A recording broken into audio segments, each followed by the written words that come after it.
Happy Friday, everyone. We've just completed our first week of the month November. I'm going to read to you Mark 11:23, very popular scripture. But let's hear what it says.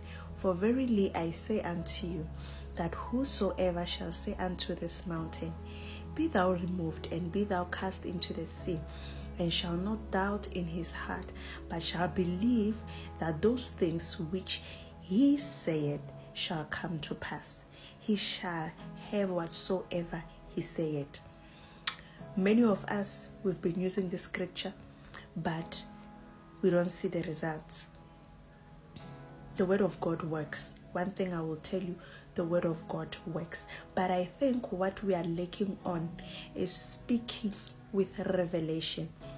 You cannot speak your job into manifestation when you yourself, your heart is full of doubt.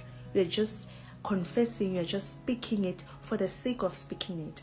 You are not seeing yourself in that job. So what I want you to do going forward is that when you do your daily confession, when you speak the word of God in your life, don't just speak it for the sake of speaking it. Speak it and see yourself in it.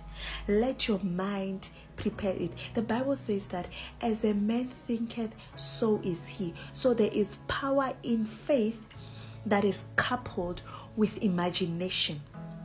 When you are speaking the word of God and you are seeing yourself, you are seeing the manifestation of the word of God, it's only a matter of time. Everything will be put into place. Do enjoy your weekend. Make sure you go to church on Sunday. We will see each other on Monday. Stay blessed.